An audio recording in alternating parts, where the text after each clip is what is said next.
Hi, everyone. My name is Frank Om, and I run the North Korea program here at the U.S. Institute of Peace. I'd like to welcome everyone to this virtual event on North Korea and civil society, which will run for about an hour and 15 minutes.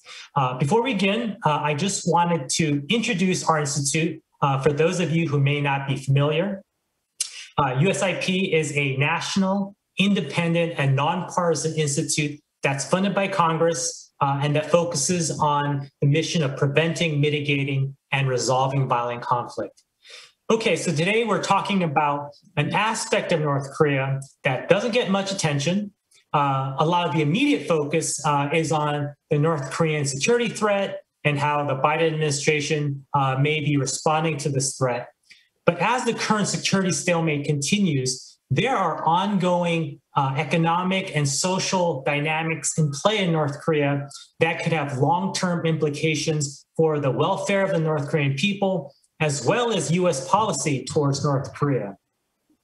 Recently, the National Committee on North Korea published a report that examines how the development of markets in North Korea, including the strategies used by market participants to overcome uncertainty, is helping the social trust and the social networks that are necessary for a truly independent civil society. We have two of the report's authors with us today, so I'll let them dive into the details. Unfortunately, the third author, Daniel Wirtz, wasn't able to join us due to a personal matter.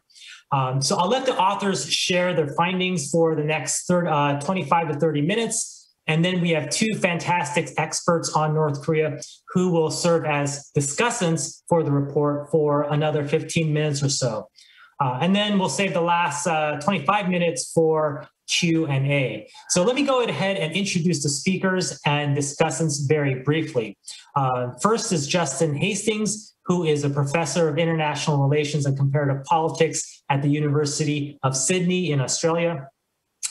Then we have Andrew Yeh, who is a professor of politics and director of Asian studies at the Catholic University of America here in DC, but currently he's based in the Philippines on fellowship. And then, of course, Daniel Wirtz, who couldn't join us today, he's a program manager at the National Committee on North Korea.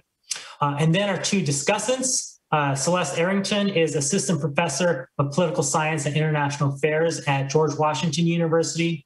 And then lastly, Jiun Baek is a fellow with the Korea Project and the Applied History Project at the Belfer Center at the Harvard Kennedy School.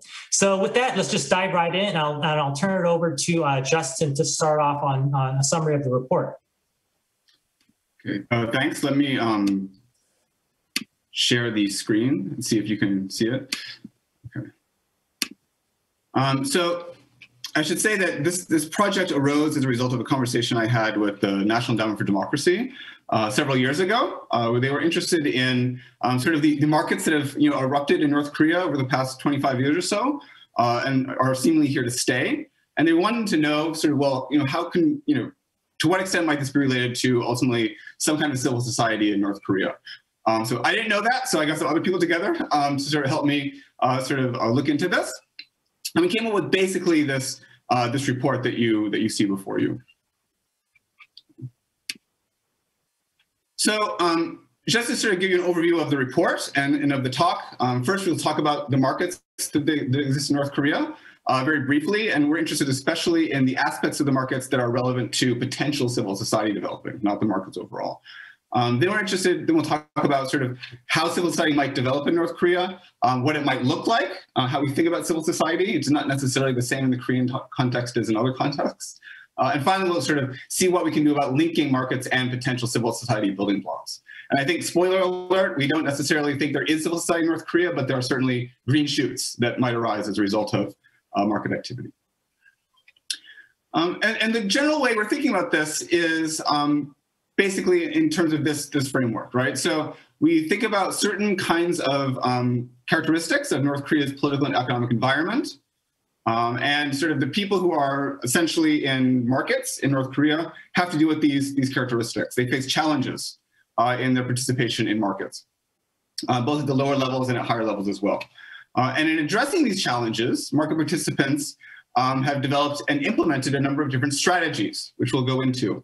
to basically deal with the problems created by North Korea's really difficult environment for everyone involved, right? And the argument here is that as a result of implementing these strategies to survive in the marketplace, North Korean market participants are sort of essentially creating emergent civil society building blocks. They're in a purpose, but sort of the recipe for civil society is starting to be there as a result of these market participation strategies.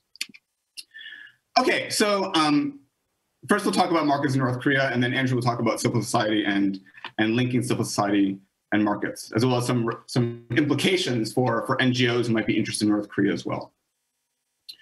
So this is actually not a market in North Korea. This is a North Korean restaurant in Shenyang in China that I took, or I actually went to in 2013.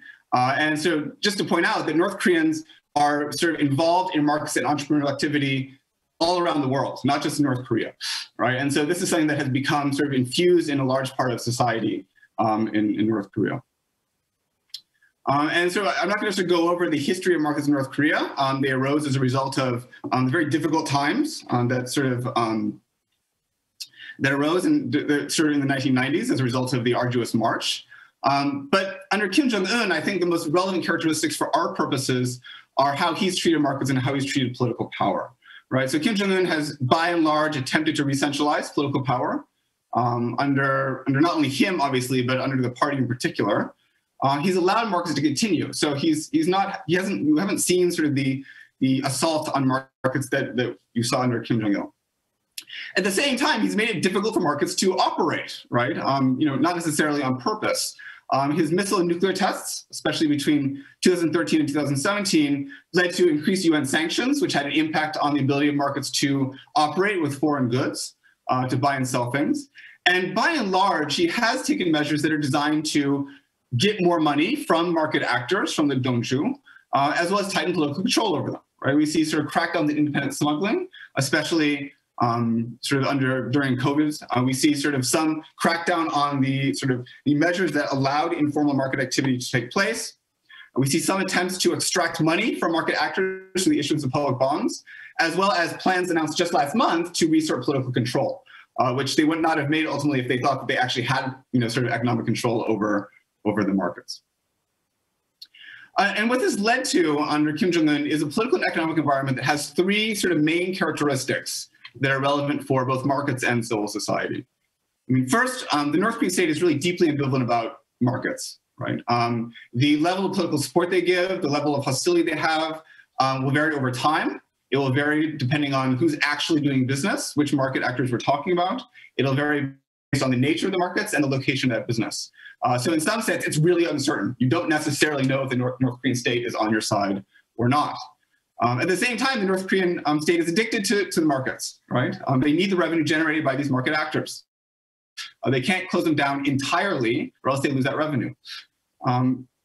So related to this is the idea that marketization is necessary for the survival of much of the population, right? And this is sort of the point I tried to make in my book, and sort of other people have made better in other books. But the idea here is that entrepreneurialism is necessary for survival, right? The North Korean state no longer actually takes care of people. At the same time, the fruits of that marketization are precarious, right? You need to survive, but even when you make money, even when you survive, this could be taken away from you at any time. And to the extent that the state regulates these markets, by and large, this is designed to increase the income the state gives and try to increase control the state has over these markets, as well as recognizing facts on the ground, right? We often see sort of state regulation of markets or macro activity essentially following what happened in the markets, not preceding it, right? The state is chasing control rather than actually exercising. Finally, I think this is not surprising to people, there are restriction of information flows around the country, right? Obviously, there's censorship. Obviously, the state controls media. The restriction on people's movements around the country. North Korea now has cell phones. So in that sense, there's a lot better communication around the country, but obviously the communications are monitored. They're limited. Cell phones are not allowed to call outside of North Korea in theory. And all of this is designed to inhibit collective action by everyone, essentially outside of the state. At the same time, as we'll see, sort of markets need information, right? And so sort of the market actors will find ways to get information in order to operate. So in the report, we think about a number of different market actors We sort of categorize according to how much access they have to the state and its resources. At the top, we have, the general state organizations you tend to think about when you're sanctioning North Korea, right? Sort of the ones that make money for Kim Jong-un or sell weapons. Then we have basically all the other state trading entities. Every level of the North Korean state, because of this development of markets, has been tasked with making money, both for itself and for the central state. And so they are the ones who often will set up businesses or go off into China to make money. At the bottom, we have private entrepreneurs with varying sort of levels of ties to the states, whether it's just buying off state officials or establishing more permanent relationships. And in the middle, I think, is what we call in the report public-private partnerships. Basically, private entrepreneurs who sort of register their businesses with the state in exchange for some kind of fee or cut of the profits, or sort of state officials who go into business for themselves and essentially create a private business within a state entity. I think to a certain extent, these are somewhat similar to the Red Hat enterprises we saw in China in the 1980s, but again, sort of without any necessarily rhyme or reason from the North Korean state. And market activities occur in a number of different areas, not only in the Changmadang, which are the informal markets, but also general markets, which are sort of legally sanctioned, as well as sort of cross-border trade and the other kinds of areas that you would expect to see: service, retail, production. All of these are now existing in North Korea in various levels. Right? And so when we talk about the markets, this is what we mean, not just the Changmadang, but basically all of these sort of areas where people are engaged in market activity and are attempting to survive in a very difficult environment. And sort of one thing to also keep in mind, and so this is something that sort of Dan wrote about in the report, is that this is actually the market structure here and market participation is somewhat gendered, right? So the majority of people who started actually buying and selling and sort of engaging in informal markets in the 1990s were actually women, largely because they were not tied down to a state workplace. And sort of they came to predominate among market vendors and petty entrepreneurs in North Korea. They amassed capital and they sort of built up businesses and connections to a limited extent. And sort of what you often find in North Korea is that women became the main breadwinners, even if they were not necessarily recognized as such. At the same time, the formal sector, which is where public-private enterprises often come from, where sort of state-owned trading entities often exist, are sort of still dominated by men. All right, and these are men who use their connections to sort of not only take state assets, but also engage in corruption or to use their connections to accumulate private wealth. Okay, so what are these challenges for market participation? Because of the political and economic environment in North Korea, enforcement is difficult. You can't rely on the state to enforce any contracts you make. There's no way to sort of engage in formal dispute resolution mechanisms, partly because, even if you read the joint venture laws in North Korea, the state is itself the sort of arbitrator of disputes you have with it. There's uncertainty for all participants. The policies could shift at any time. The state could crack down at any time. Purges could happen to anyone, and the borders could be closed without warning, as we saw with COVID and with Ebola in the past. Social trust is obviously very low. I mean, one thing that North Korea does to essentially keep people from rebelling is to decrease social trust with each other, right? And this means that in some sense, the reputational cost for cheating is also low. People who are engaged in the market don't necessarily know if they're going to be betrayed or not, right? Information is hard to acquire, right? Market participants need information. They need information on the supply of goods. They need information on the demand for their goods. They need to know what the market rules are. They need to know what prices to charge and what prices to pay. All these things seem like second nature in a standard capitalist society, but in North Korea, it's much more difficult with this information. So the question is, how do you do this?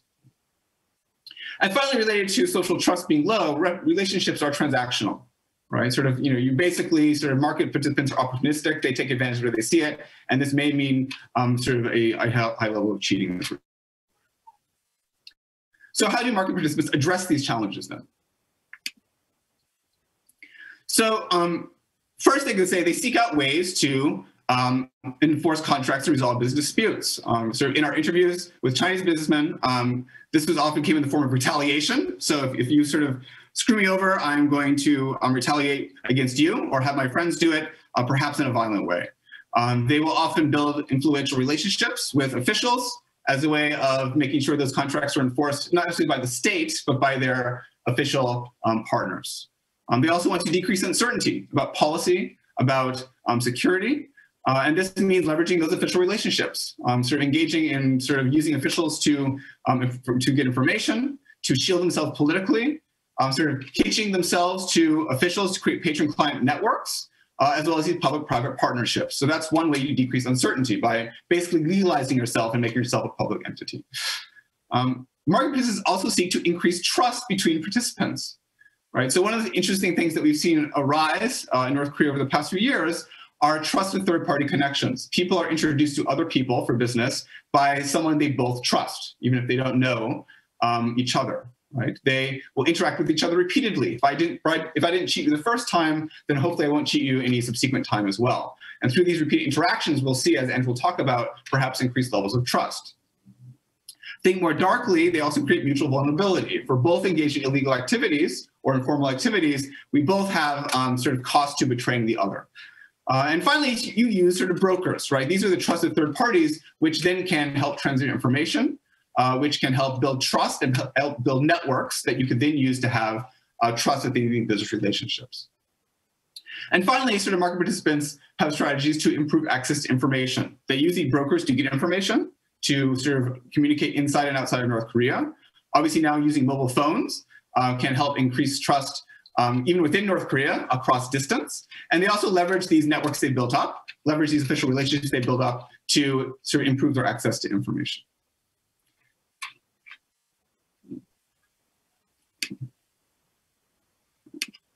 Okay, so now Andrew will talk about civil society in North Korea.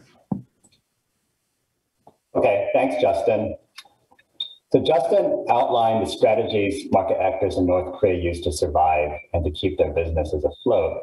But before we discuss the relationship between market strategies and the building blocks of civil society, we need to clarify what we mean by civil society in a repressive, authoritarian context like North Korea. So next slide, please.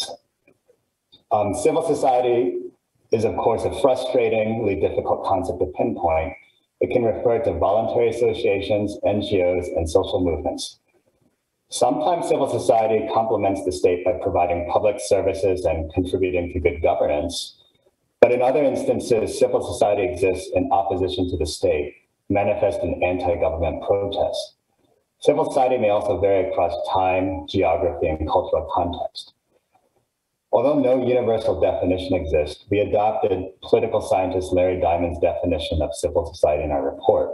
I'm not going to read the definition, but a key aspect in Diamond's concept is that civil society involves citizens acting collectively in a public sphere to express their interests, passions, and ideas, exchange information, achieve mutual goals, and make demands on the state. So one of the key words here is this notion of a public sphere. We therefore see civil society as foremost a public space in relation to other spheres, such as the state and market, and only secondarily as an actor. Although civil society in its ideal form remains independent of states and markets, in reality, civil society often intersects with these other two spheres. We are especially interested in looking at the intersection of market, state, and society in North Korea. Jürgen Habermas's study on the rise of a public sphere in 18th century Europe offers a good illustration of how we think about the relationship between markets and society. Habermas noted how the rise of trade and commerce led to a demand for information about goods and prices in different towns. Local taverns, salons, and coffee houses along commercial trade routes eventually developed, which offered traders a space for social exchange, which in turn gave rise to a bourgeois public. As one civil society scholar argued, with the development of the commercial state in 18th century Europe, civil society, conceived essentially as a market-organized sphere of production and competition, came to be viewed as a distinct, legally protected public realm, separate from family and state. Now, 18th century Europe is a much different context from 21st century North Korea, but it does illustrate the potential linkages between markets and the public sphere. So when thinking about the prospects of civil society in North Korea, we raised two questions. First, to what extent are there sufficient foundations in North Korean society to facilitate the emergence of independent and voluntary associations? And second, to what extent is there a public sphere outside the purview of the state that allows for the exchange of ideas and creation of new social norms. So I first want to talk a little bit about associational life in North Korea. Unsurprisingly, there's no independent civil society organization in North Korea. The regime relies on repression and censorship to undermine or eliminate traditional forms of social organization, such as religious groups or volunteer associations. However, it would be wrong to argue that there is no associational life in North Korea. It just happens to be organized by the state, which remains pervasive in the everyday lives of North Koreans. Two major institutions that facilitate organized life are mass organizations and the Inminban, often translated as neighborhood watch groups. Every working age adult in North Korea who is not a party member belongs to a mass organization, such as the Youth League, Trade Union, Farmers Union, Women's Union. These organizations deliver the party's directives to the masses, with local cells assigned responsibility for organizing regular ideological education and mutual criticism sessions. The Iminban, on the other hand, are typically comprised of 20 to 40 neighboring households. And neighbors, they gather once or twice a week to recite party roles and engage in introspection and self-criticism. Despite the state's use of mass organization for surveillance and indoctrination, and also free labor, our report raises a couple hypothetical questions, specifically whether state-run social organizations can facilitate the spread of information, encourage friendships, or foster limited social ties. There are also defector accounts about the Inminban that reveal space for dissent and otherwise compliant behavior. For instance, neighbors and colleagues may privately work out a pro forma script prior to a mutual criticism session, or an Inminban leader might turn a blind eye to minor indiscretions for fear of incurring the wrath of her neighbors. So if we can have the next slide, please. So North Korea's public sphere, this is what we want to highlight here. Although the North Korean regime closely monitors individuals in an effort to stamp out ideas denied, or if they're deemed anti-revolutionary, the regime is unable to fully control daily life or the flow of information within the country. Alongside the regime's official public discourse, created through censorship and propaganda, marketization in the country has also enabled a semi-autonomous public sphere to emerge where citizens might discuss and exchange ideas. Since markets are only partially regulated, they create some space for individual interactions, whether in person or via mobile phone. Beyond market-related information about the price of goods or business opportunities, topics of discussion may range from the ordinary, such as the weather and current events and local gossip, to the relatively subversive. Few, of course, would explicitly critique the regime, but they might indirectly criticize the status quo by complaining about corrupt local officials, speculating on why economic conditions have not improved, or sharing ideas about how to work around the latest edicts handed down by the party. North Koreans also use jokes, humor, and doublespeak to comment on social realities or address shortcomings within the regime. Shifts in women's fashion trends or discussion around foreign movies and music also offer a point for discussion. For sure, the mere existence of a semi-autonomous North Korean public sphere is not necessarily conducive to the spread of subversive ideas or an alternative political discourse. Yet the expansion of the sphere also shows that North Koreans are not merely passive recipients of state-approved ideas. Instead, they may reconcile the gap between their lived experience and the official state narrative by engaging in their own bottom-up discourse with others within their trust network. If you can have the next slide, please. So we were going to talk about comparisons with transition economies in the public sphere in China and in Eastern Europe, and I think they offer two contrasting models. But for the interest of time, I think I'm going to jump ahead and talk about the linkages between markets and civil society. So if you can have the next slide. Now that we have a better grasp of civil society, linking markets to civil society begs the question of whether the expansion of markets in North Korea will eventually enable the rise of a civil society sector. Evidence from existing studies and reports, including research relying on defector surveys and interviews, suggests that the use of markets and market strategies have perhaps unwittingly generated key building blocks of civil society encompassing a public sphere. To be clear, this is different from arguing that civil society exists in North Korea. Most networks derived from markets remain private and small scale, and market networks based on personal trust they're inherently self-limiting. They're small in size. But market participant strategies devised to enforce contracts, to resolve disputes, to decrease uncertainty, and to improve trust, all the challenges that are faced by North Koreans in markets, to some degree facilitate social relations among these market participants. We consider how their interactions might sustain trust, build social capital, and facilitate the creation of new norms and networks, or what we deem are the building blocks to civil society. So just to walk through these building blocks more concretely, I'm going to just talk about these four building blocks. So the first is social trust or social capital. So one of the most basic components of civil society is social trust. Trust is built on exchange and reciprocity and emerges out of mutual interdependence. If North Korean market actors interact regularly with one another through their business, or if market actors engage in repeated interactions with state officials in order to secure business prospects, then ongoing and mutually beneficial interaction may facilitate cooperative behavior that moves beyond initial self-interest. So second building block is reciprocity. Market transactions often rest on reciprocal relations. Buyers assume that sellers offer a product of reasonable quality at a fair price. Conversely, sellers assume buyers have sufficient money to purchase goods. Trust is built through reciprocal relations found in repeated interaction. Actors eventually develop reputations within the market sphere. During the initial years of marketization in North Korea, we've heard about a culture of upfront payment. And some things like extending credit or lending money was considered foolish, reflecting weak norms of reciprocity.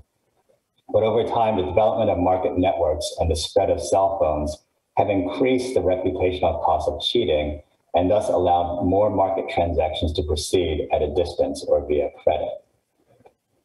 The third building block is trust networks.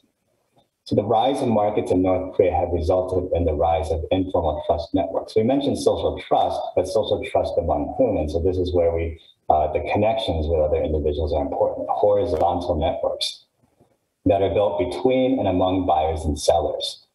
Whether and how information flows within and between individuals is important for civil society.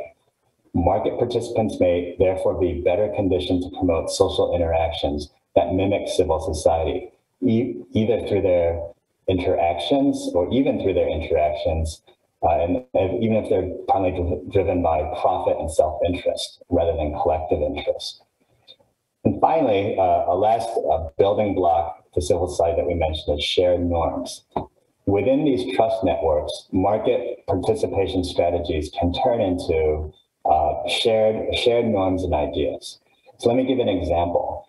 Market participants may retaliate against cheaters either individually or collectively by damaging their reputation and denying them future business. So that's one way you can enforce these norms, but it can signal to other participants what behavior is acceptable or unacceptable in the markets.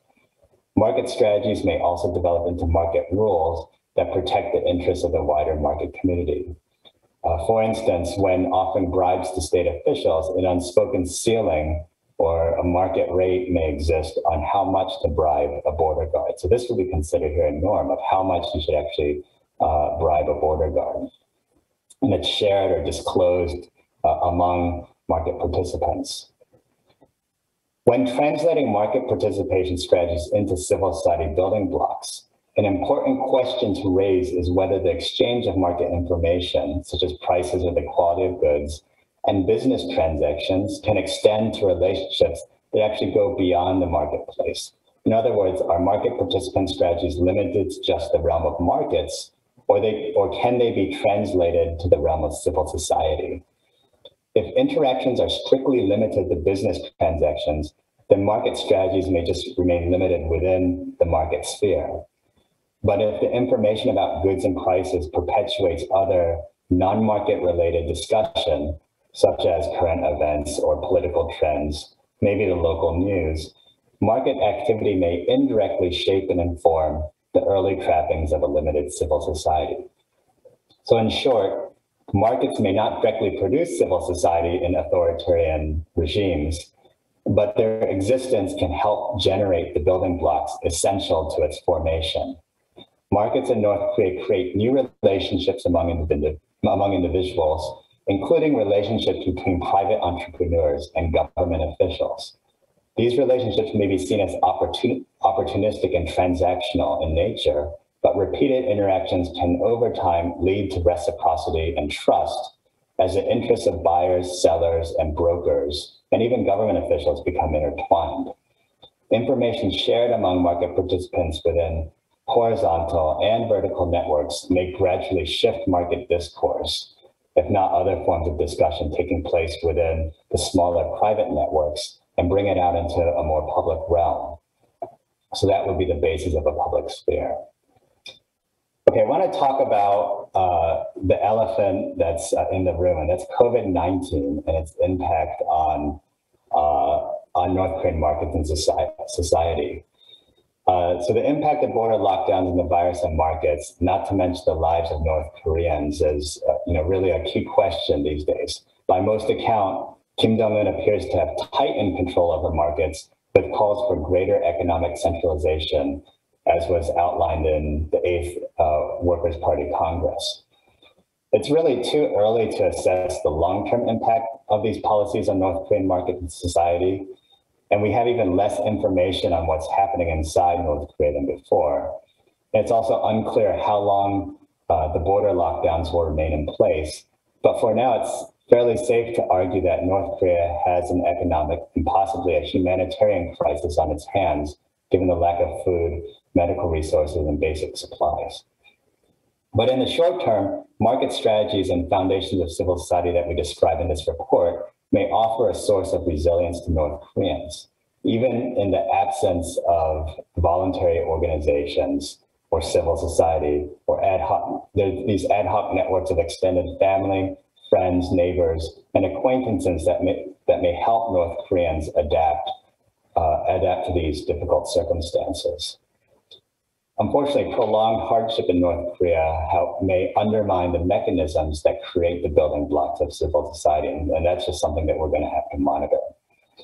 So I want to conclude with just a few thoughts about what organizations can do to facilitate the sort of change that we've seen with markets and promoting building blocks to civil society. And this is definitely something that we can discuss further in the Q&A. If others out in the audience have suggestions, that'd be great. But just a few things that we've come up with. We thought about promoting environmental resilience. Now, why environment? And so if you look in the literature, in China or in the former Soviet Union, Eastern Europe, environmental NGOs tend to be less political or politicized than other issue areas. And North Korea certainly is in need of addressing issues of sustainable development or forestry or other sorts of environmental management.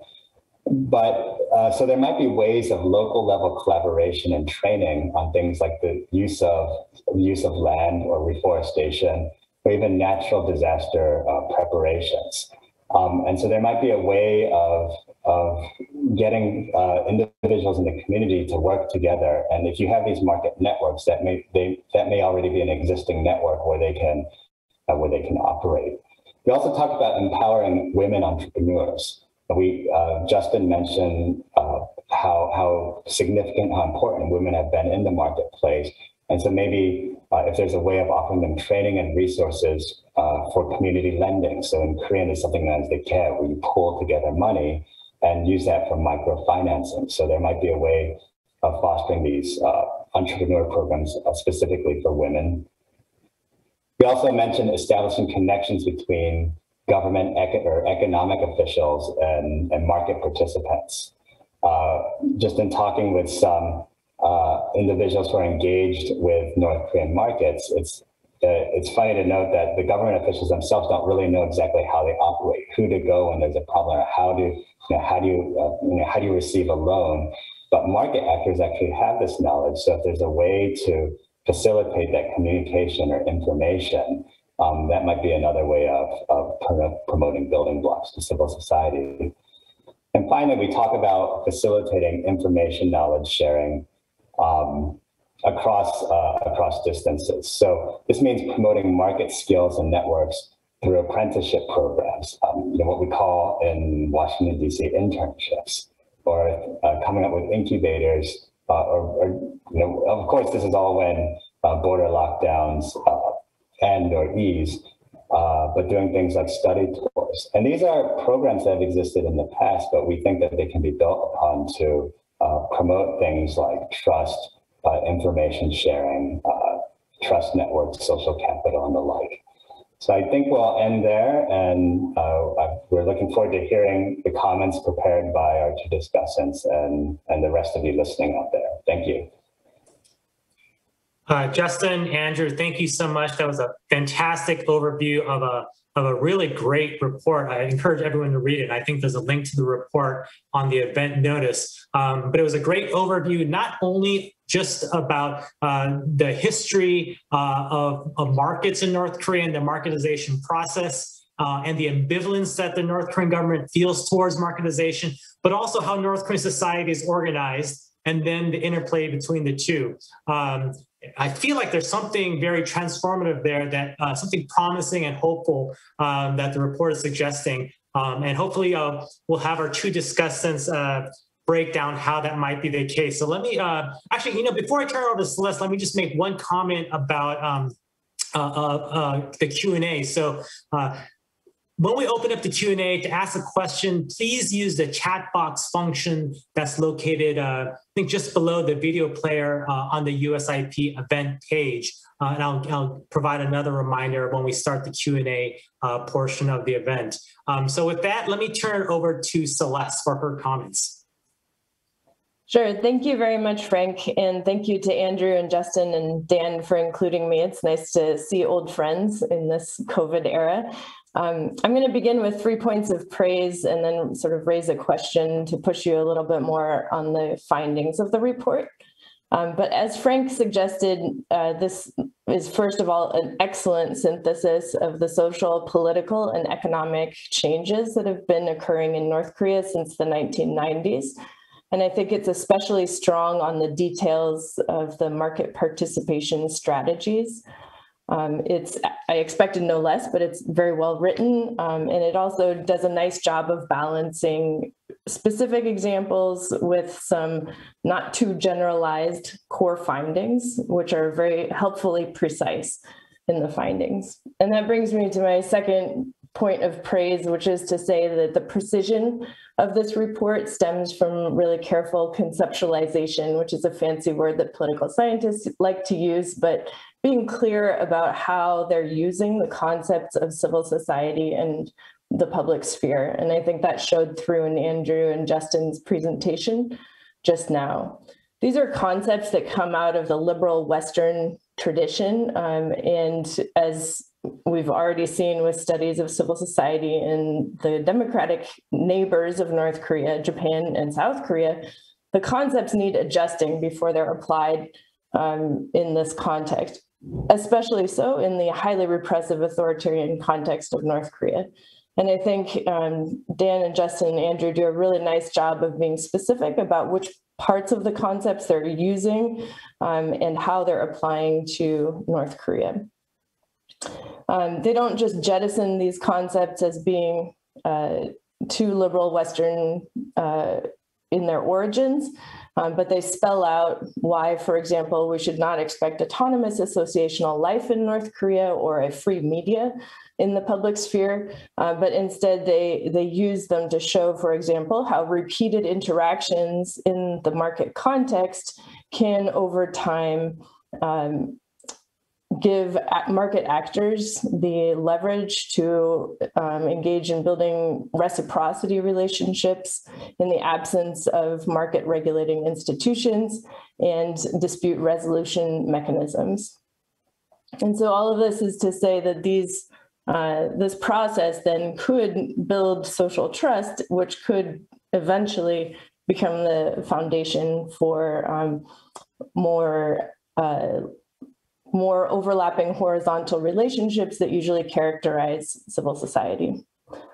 My third point of praise is that I think the comparative insights and the discussion in the report is especially strong. I know Andrew left that out of the presentation today, so let me just suggest that you read the report on this front.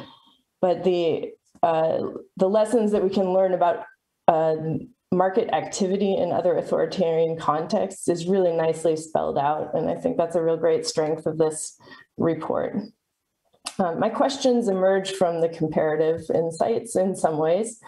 And so the question, if I were to put it succinctly, is to say, what should researchers or observers watch for in looking at North Korea? And another way of saying this in slightly more political science-y language is to say, what are the indicators that these building blocks of civil society, as you call them, are amounting to something? And I'm going to leave that something kind of vague here. I don't think we're going to see a liberal, Western, free-flowing bourgeois civil society public sphere. But as you quote Mary Gallagher, saying that to what extent are we seeing real meaningful changes in the relationship between the state and North Korean citizens? What should we look for? What are the indicators that these changes are happening and that they're relatively durable? And I think the report does a lot to start answering that question, but let me just say that, for example, the transitions in the Soviet bloc countries that you mentioned, the crisis and the breakdown of life as it was actually very hard to see coming. Scholars and observers didn't necessarily see these transitions or the authoritarian breakdown ahead of time. So I think it's incumbent upon us to be aware of what we should be looking for. You talk about the concept of preference falsification from Timur Kuran. The nature of this idea is that people hide their discontent, which makes other people reluctant to voice their own discontent until they stop doing that. And that's kind of the tipping point or the cascade or the rapid change that the way he described the former Soviet bloc countries breaking down and moving away from authoritarianism.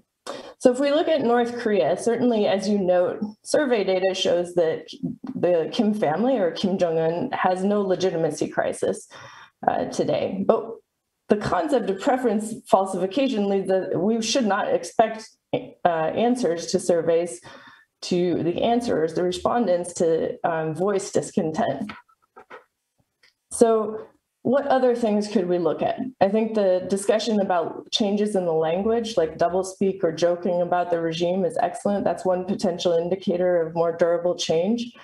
But we could also look at behavior as revealing of potential discontent against the regime or even about local level officials.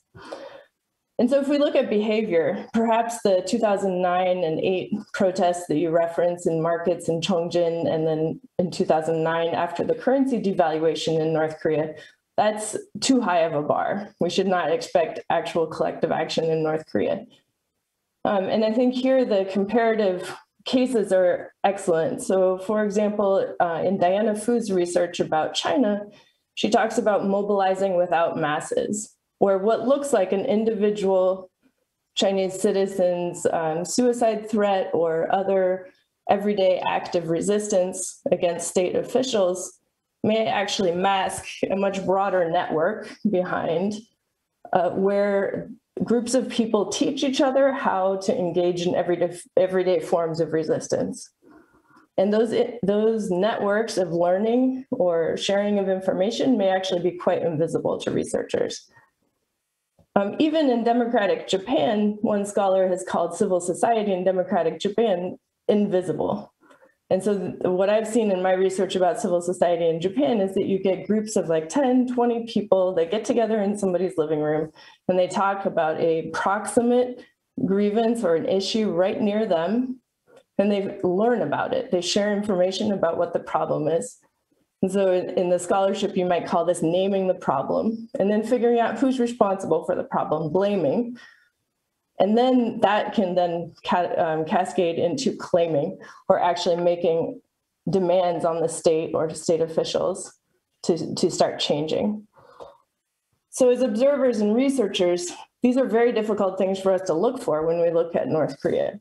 Are there kind of mobilizing without masses examples or invisible civil society? To what extent are the conversations that people are having, usually women, about the market, moving beyond the transactions of the market activity into, say, complaints about a corrupt official, and, oh, I had that same problem with that corrupt official. Let's start figuring out a way to collectively do something about that corrupt official. And in a sense, this could work two ways for the state. On the one hand, like in China, this could be good information for the central state to start cracking down on recalcitrant or corrupt local officials and help the state to reassert control. Or this could build into more widespread sharing of grievances by citizens against the authorities. And so to what extent do you think it's one or the other? And so I guess this gets back to the broader question of like, what should we be looking for? Are there signs that these networks of trust are extending beyond the family and the very close friends? And is that enough to overcome the lack of pre-existing organizational ties that characterizes North Korea? Unlike in South Korea or in Poland, where you had the churches, for example, that were helpful in rising up and bringing about a transition away from authoritarianism. Or are people just so busy with the organizational life, and especially the women with the double burden that you mentioned of childcare and making money, which we all feel in the pandemic era today, are they just so busy putting food on the table that there's hardly any time to move the discussion beyond the transactions and into sort of this naming, blaming, claiming cascade that could potentially amount to something that threatens the state, or that at least forces the state to change its relationship with citizens? Okay, and so let me just conclude there and say congratulations on a really informative report, which I hope to assign to my students, but thank you. Thank you, Celeste, for your comments. And I see that we're quickly running out of time, so I'm just going to turn it over to Chun right now. Great. Thank you for inviting me to be a participant of this report launch. Like Celeste and Frank, I found this report to be very nuanced and engaging on a subject matter that I'm personally very interested in. I'll share a couple of comments bucketed into three categories. First, I'll point out a couple quotes or zingers, if you will, that you may have missed, the audience may have missed in the report. Second, I want to engage with the section subtitled North Korea's public sphere section, a lot of which Celeste just had gone over. And lastly, I want to hone in a bit on the role that foreign information and media can play in interacting with some of the social phenomenon taking place inside North Korea due to marketization. And so first, I've read this report a couple times to prepare for today, and I've memorized the quote, "Green shoots in the development of civil society building blocks may be emerging as a result of markets." I think that's probably the closest to a zinger that we're going to get from this report. And I think I really like that, because that quote, I think, captured the overall approach and presentation of the report's findings, which was very cautious, nuanced. It was also rooted in empirical analysis with a hint of optimism, as Frank had mentioned earlier. I also appreciated that the report also cautions against over-optimism in expecting marketization to really cleanly lead to social openings, looking at China and Vietnam as examples. I found it analytically constructive that the report also focused on the entrepreneurs at the bottom of the food chain, as the report referred to them as, versus looking at all market actors inside North Korea. And this is where Eun Jung-seo's concept of the logic of the freedom of marginalization was particularly useful to think about. This report also explored both empirically and conceptually the small new spaces in North Korea due to marketization. And it had a very nuanced approach. I keep saying that because that's just, it really did resonate with me in looking at how these micro observable building blocks can realistically materialize into a potentially more consequential phenomena in the future. Many of us probably have been part of conversations, whether at in academic circles or cocktail parties, about the potential of civil society in North Korea. And oftentimes, I think those conversations are quite blunt and not that fruitful. And those conversations go something like the following: the Pyongyang Spring is not possible anytime in the near future due to the systemic deterrence and the collective punishments that the regime will place on its citizens. Therefore, there's no hope for civil society in the near term, and therefore, really no need to study the possibility of the creation of a nascent civil society in the near term in North Korea. And the authors thankfully moved beyond this blunt dialogue on this very important topic, and also adopts, through the report, a view of possible civil society actors in North Korea as not necessarily comprising an adversarial position against the state. And as they mentioned in the report, this traditional view that places civil society actors in direct opposition to a tyrannical state is probably not a useful exercise in the North Korea context anyway. Moving on to the North Korea public sphere section, I'm going to skip through a lot of this because Celeste mentioned it. The authors mentioned the existence of doublespeak and humor and jokes and other nonverbal signals that can be interpreted as indirect challenges to the government authority in North Korea. This idea of hidden transcripts, originally coined by James Scott, I think is both fascinating and increasingly relevant in this context of North Korea.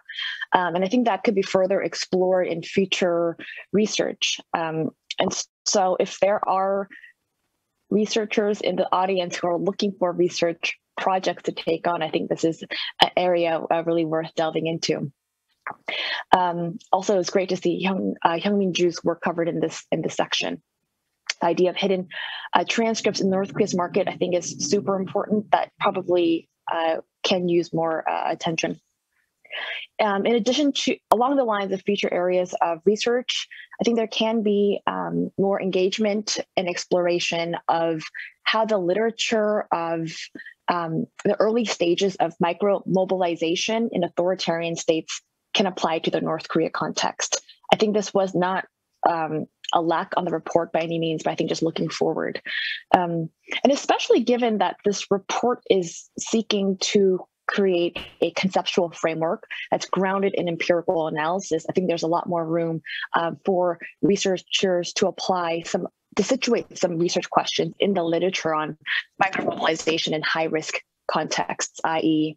authoritarian states. It's an area I'm personally interested in, and so maybe this is a collaborative project in the making. I was also excited to see Timur Kuran's work on preference falsification raised in this report.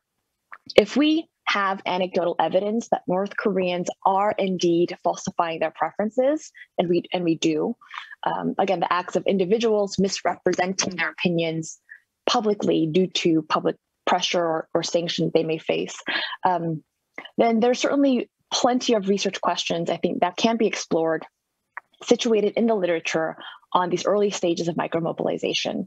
And so some specifics can include, just suggestions can be just how are people in the markets and other spaces outside the purview of the state signaling grievances to one another. So this would be very much looking at kind of the micro level, the micro level of analysis. What are some topical areas of grievances, and what are some tensions and growing social cleavages in North Korean society, especially as they pertain to markets and phenomena spiraling out of marketization of this society. Lastly, I want to briefly discuss the role that foreign information and content can play in the potential development of the civil society building blocks that may be emerging from the markets. The report did touch on this, and I saw it and I grabbed it and I kind of ran with it. So accessing information, especially relevant information that's useful, practical for North Korean entrepreneurs at the bottom rungs of society, this could really increase the gaps on both the individual and the collective level between their normative and positive realities inside North Korea. And this can lead to more people having falsified preferences. So in other words, the gap between the reality people actually live and the reality they think they ought to or they should live based on what the regime is telling them, that can increase, that gap can increase. This can lead to private grievances becoming more private grievances snowballing across society that remain unexpressed and can continue to grow. And this is precisely that preference falsification, that if enough people have it, and if there is some trigger or some focal point that activates unexpressed widespread grievances in a society or a major pocket of society, then there can be some unexpected political situations, as we saw in many other contexts before and after the Soviet Union, or the collapse of the Soviet Union. And this is that scenario that all dictators, or most dictators, have historically worried about, especially if they face a crisis of domestic legitimacy. And as Celeste noted, as in the report, according to the sources that the report draws on, Kim Jong-un is most likely not suffering a crisis of domestic legitimacy right now. But what we do know is that falsified preferences, unexpressed grievances that are being expressed in other channels that are then trickling down to outside researchers like ourselves. And North Korea's growing version of hidden transcripts, these phenomena do exist in society, and they are observable, of course, very in piecemeal fashion, and it's oftentimes through anecdotes and through testimonies, difficult to capture, perhaps impossible to capture accurately in a large end survey, but these do exist. And so these are the very micro building blocks that have formed civil societies and eventually led to collective actions in places that we thought would be impossible. And we witnessed this time and time again in other contexts. And so simply from the standpoint of pattern recognition, I think we as academics and practitioners and engaged citizens ought to keep a close eye on how the conceptual framework that the authors propound in this report can and may materialize in North Korea moving forward. And so on that note, I'll pass it back to you, Frank. Thanks, Jin. Okay, so there were some excellent comments made by both Celeste and Jin, and I'm sure the report authors may want to respond to some of them. And then there's also a slew of questions. We only have 15 minutes left.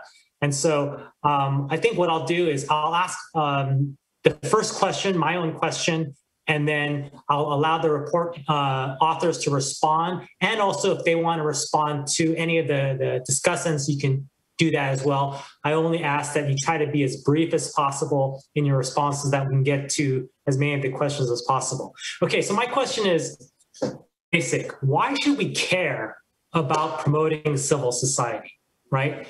I've heard the arguments about why we should be promoting marketization. And I've read in the report that you talk about, well, civil society can ultimately help improve the rights and the welfare of North Koreans. But June pointed out that North Korea is trying to reassert control, through information technology. And so, despite the report saying that it doesn't necessarily have to be adversarial to the government, I'm sure the regime could, in many ways, perceive it as being adversarial or a threat to their control, right? So civil society, why promote it, especially if there is a potential adversarial or detrimental impact? And Andrew, Justin, either can respond.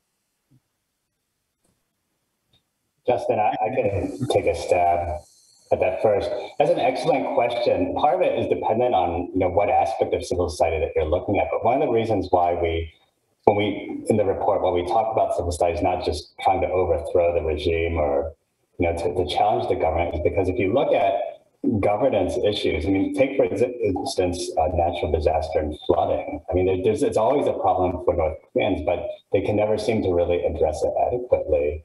But maybe at the local level, if you can get people to organize, and if you can use these market mechanisms, it can actually resolve some of these problems that take place at the community or local level. What that means is, sometimes people call it public-private partnership. How would the government perceive this sort of civil society activity? I mean, it's on that hand, this sort of interaction between society and the state, I think, would not be seen necessarily as adversarial. We might call it civil society. The North Korean government may not look at it that way, but the whole idea is to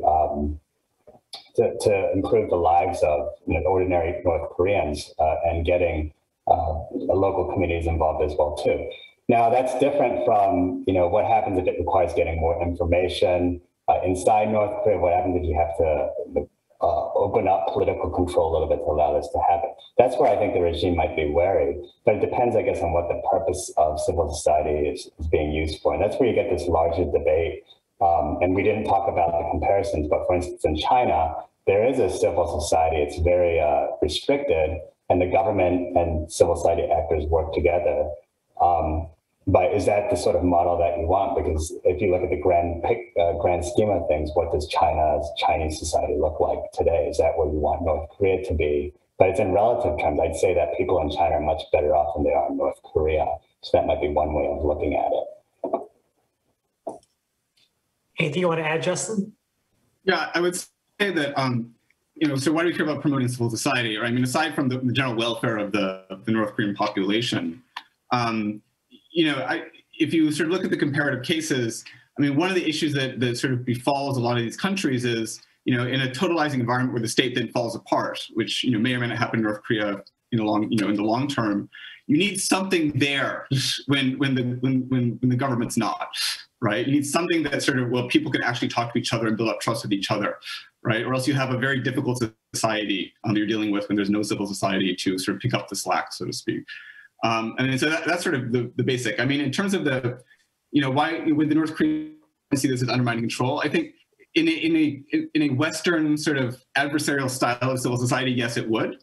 But one of the reasons why we were sort of tasked and why we started thinking about markets and civil society is that economic development and to a large extent environmental management are basically the only two areas where North Korean government consistently wants to engage with outside actors, right? If you go to the North Korean government and you say, post-COVID, I want to talk to you about economic development, they will talk to you. If you say, I want to talk to them about civil society, they will not talk to you, right? So in that sense, I mean, it's a way in that sort of could at least in theory be mutually beneficial for everyone involved. And I think so you have another question about sort of what are the policy implications of the trends, the report describes. What should the US be doing? So we started off with sort of thinking about what are the implications for NGOs and how they operate with North Korea. So we sort of gave less consideration to what the US government should be doing. But I would say, look, my personal view, having studied sort of markets and trade with North Korea for a long time now, is that sanctions have basically reached a point of diminishing marginal returns in terms of what the US is getting out of it, in terms of coercing North Korea's behavior. And to the extent that sanctions actually work, what they tend to do inside of North Korea is allow the state to monopolize the pathways into and out of North Korea for trade, right? Because it allows them to find ways to get around sanctions that sort of smaller actors don't have access to, right? And so, what that means in some sense is if you want sort of the markets to help promote civil society, one of the ways to do this is to provide some kind of sanctions relief or some sort of support for North Korea's legal business infrastructure that allowed other actors inside of North Korea to also make money. and to also trade with the outside world, right? Because in that sense, that would allow them, there's some alternative pathways for money getting into and out of North Korea, and that then starts providing the basis for alternative views that sort of we've been talking about in the report and in the discussions. But I mean, that's really for the Biden administration to decide what they want to do. And that may be something that may come up in the policy review. Thank you. Any quick responses to anything that the discussants offered?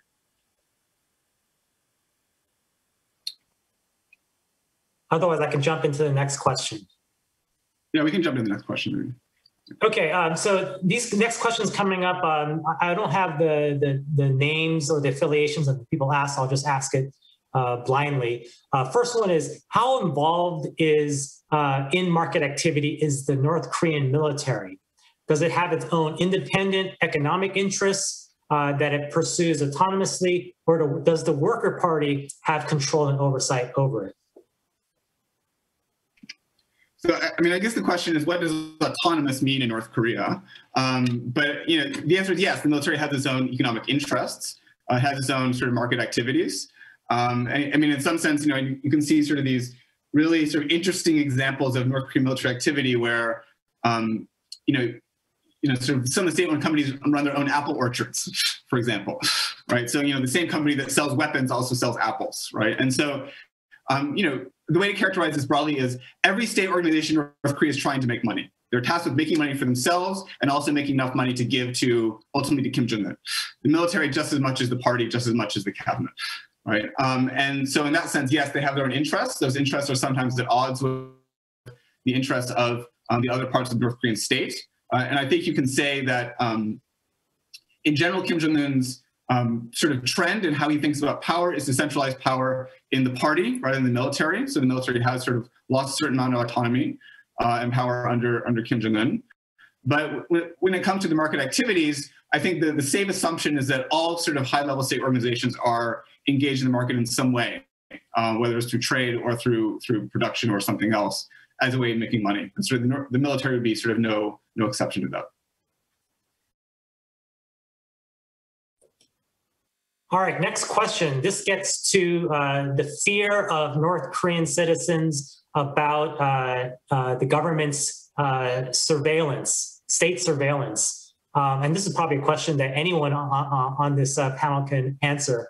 But has that changed, North Korean fear about state surveillance over the last couple decades? I can jump in there. You know, interestingly, Kim Jong-un has ruled with a tighter fist, I think, than Kim Jong-un has ruled with a tighter fist than his father, Kim Jong-il. And we've seen places like in the border areas where, you know, we see less defectors coming across. So there have been more restrictions, but in terms of the fear, I mean, when we look at defector surveys, and so I use one in particular from the Institute for Peace and Unification Studies out of Seoul National University, you see a fair number of defectors saying that things like, you know, mass organization meetings, what's attendance like? And it's maybe, you know, they'll say that not people attend every day. In terms of criticism against the regime, you'll still see signs of criticism taking place. Now they go up and down, and, you know, the sample size is very small. But the fact that defectors are saying that there isn't 100% compliance or there isn't 100% support for the regime suggests that, you know, people can still make these expressions. So it's interesting. Visible signs show that there have been more clampdowns and restrictions under Kim Jong-un, but at the same time, you still see people making comments, or we talked about these jokes or hidden transcripts. And so this is where we get in, I mean, Celeste talked about this in her comments, but this is where we talk about behavior and measuring whether we see some kind of growth of civil society. So I would say that in terms of fear, no, I don't think the fear has necessarily increased just because the regime has clamped down more tightly. I'm sure Jian has some insights as well, too. I don't know if we have time for others to weigh in. The only thing I'll add is for anyone who has the report open, I feel like we're in like church or class here. On page 26, there's footnote number 12. And there are 2 links to videos, YouTube videos from Injingang Press. And it's grainy, but it's, you know, footage that's been smuggled out. And it shows authorities cracking down with local street vendors, and they're just fighting back. There's just, it's not a brawl, but they're fighting back. They're arguing, the citizens are. And so again, anecdotal, but I think it's an observable sign of perhaps a trend that is changing. And so I wanted to point to that. Footnote number 12 on page 26. And Celeste, I think you raised your finger as well. Yeah, I just wanted to add very briefly, there's a report from Open Media, I think, called Compromising Connectivity. And one of the sort of double-edged aspects of more cell phones in North Korea is that there's more technology for the state to engage in surveillance that is not necessarily immediately visible to the individuals. And so it's a different type of fear and may allow the state to exert more control over communication in the public sphere. Thank you. The next question, I actually think Jian kind of addressed it already, but I'll ask it anyways. And this gets to instances of nonviolent civil resistance from North Korean civil society. So, of course, the videos we've seen of market vendors or just citizens sort of pushing back against North Korean officials. We've seen that, and also the report and some of the discussants have talked about the pushback against the currency devaluation in 2009. That's another example. But are there other instances of nonviolent civil resistance from North Korean civil society? Related question, how are the movements in Burma and other countries being portrayed in North Korea, if at all? I'm guessing probably not, but that was the question. I'll defer to the authors on this. The big one, of course, we've already mentioned, is the 2009 currency reform, where there were these reports that there were actual protests that were taking place, and the reaction was so visceral that the regime, they walked back this currency reform where they basically redenominated the value of the won. So North Koreans had lost their savings, the cash that they had been holding up suddenly became worthless. But they even executed the economic official that was in charge of this currency reform. So we've seen protests taking place that lead to some sort of change. There have been cases of other, I don't know if you can call it civil resistance, because I don't really know what a protest could look like in North Korea. Maybe the video that you point out may be a good illustration. But in 2008 and 2005, there were periods where the regime would try to walk back. They would try to make restrictions on the markets, for instance. Women of a certain age, if you're older women in their 40s and their 50s, weren't allowed to participate in markets. And I heard that there were some grumblings there, that there have been some pushback. We don't really have lots of documentation of organized civil resistance taking place, but it does happen. It has happened from time to time. On the Burma issue, I honestly can't. I actually want to pass it back. And Jian's been following this. I haven't looked at North Korea media if they've been covering the protests in Myanmar. But I do know that they do, obviously news is all censored in North Korea, and they only show what they want the public, reveal what they want the public to reveal. So when there are protests abroad, they might get a mention in it, but it's not like they have analysis of what's happening. So I don't know if there's a media blackout about what's happening in Myanmar, but Jian, have you seen or heard anything? Not on the Burma protests, or due to the military coup earlier this month, and it's something I am following. But to my knowledge, what I've seen, North Korean media covering riots in the United States, race riots, especially those, or things that are portrayed, just kind of clips of videos that there's fire and there's destruction and people are just at each other, and they'll take these kind of clips and say, this is what democracy looks like in the United States. This is what protests can lead to: death and destruction and fire in your city. So there's been a lot of coverage, very select coverage in the North Korean media for its civilians. But in terms of the mass civil disobedience protests taking place in Burma, I haven't come across anything in the North Korean state media.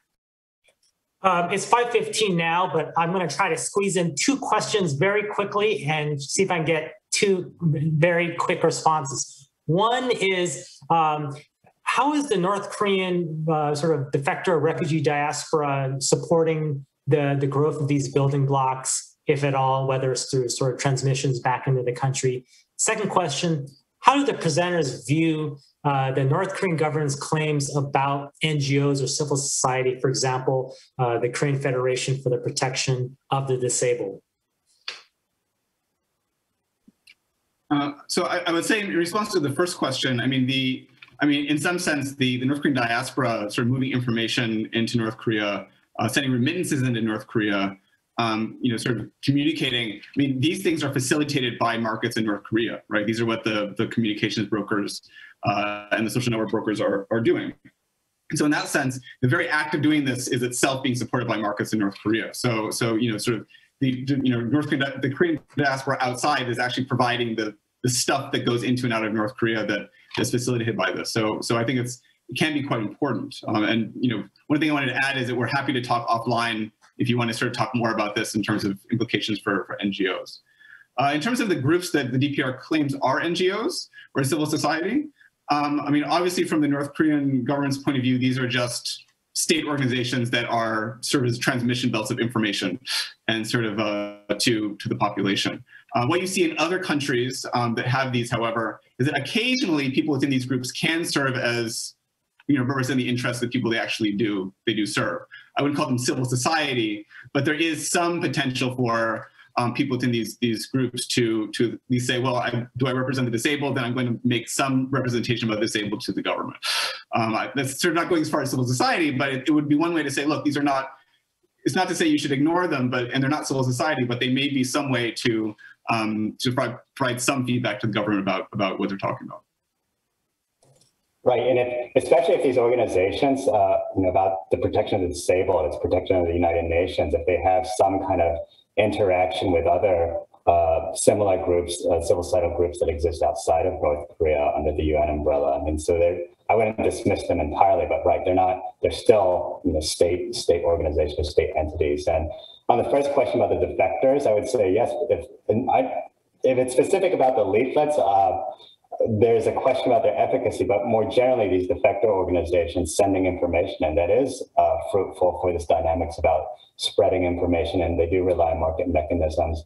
I could throw in out there also Jian Beck's book on Hidden Revolution is a good place to start to show how it makes some sort of impact on things like the public sphere.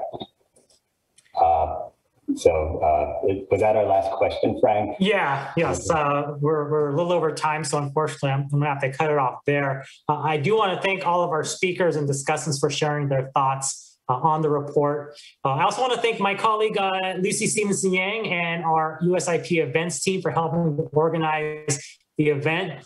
And lastly, thank you all for joining us and asking great questions. So have a good rest of the day. Thank you.